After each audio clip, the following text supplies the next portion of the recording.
హైదరాబాద్లో ఫార్ములా ఈ రేస్ కేసులో కీలక పరిణామాలు చోటు చేసుకుంటున్నాయి. గత బీఆర్ఎస్ ప్రభుత్వ హయాంలో యూకేకి చెందిన ఫార్ములా ఈ ఆపరేషన్స్కు సుమారు 45.71 కోట్ల రూపాయలను తెలంగాణ మున్సిపల్ శాఖ తరఫున హెచ్ఎండిఏ చెల్లించింది. ఈ చెల్లింపుల్లో ఉల్లంఘనలు జరిగాయంటూ ఇటీవల ఎంఏయుడి ముఖ్య కార్యదర్శి దానా కిషోర్ ఏసీబీకి ఫిర్యాదు చేశారు. ఆయన ఫిర్యాదు మేరకు BRS working president KTR, senior IAS అధికారి Arvind Kumar, HMDA retired chief engineer BLN రెడ్డిపై ఏసీబీ, ఈడీ కేసులు నమోదు చేసిన సంగతి తెలిసిందే.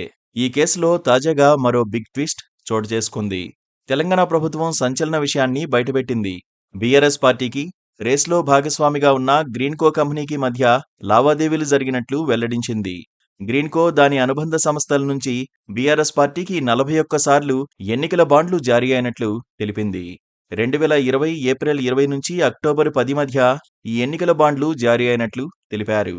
ఒక్కో బాండు విలువ ₹1 కాగా 41 సార్లు కలిపి మొత్తం 41 కోట్ల రూపాయలు ఎన్నికల బాండ్ల రూపంలో బీఆర్ఎస్ పార్టీకి గ్రీన్కో కంపెనీ నుంచి అందాయని ప్రభుత్వం తెలిపింది. దీంతో ఈ కేసు మరో మలుపు తీసుకుంది.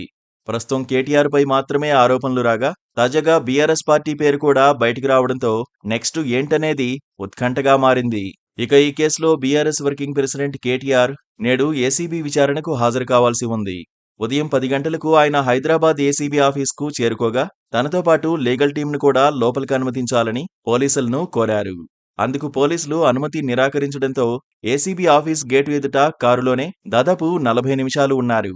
అనంతరం తాను చెప్పాల్సిన విషయాలను లిఖితపూర్వకంగా అక్కడే ఏఎస్పీకి అందజేసి తెలంగాణ భవన్కు వెళ్లిపోయారు. కేటీఆర్ ఇచ్చిన స్టేట్మెంట్పై తన లీగల్ టీంతో చర్చించిన ఏసీబీ అధికారులు ఆయనకు మరోసారి నోటీసులు ఇవ్వాలని డిసైడ్ అయ్యారు. విచారణకు సహకరించాలన్న హైకోర్టు ఉత్తర్వుల మేరకు మరోసారి నోటీసులు ఇచ్చేందుకు సిద్ధమయ్యారు. అయితే ఈసారి కూడా లీగల్ టీంకు అనుమతి లేదని ఏసీబీ అధికారులు నోటీసుల్లో పేర్కొన్నారు.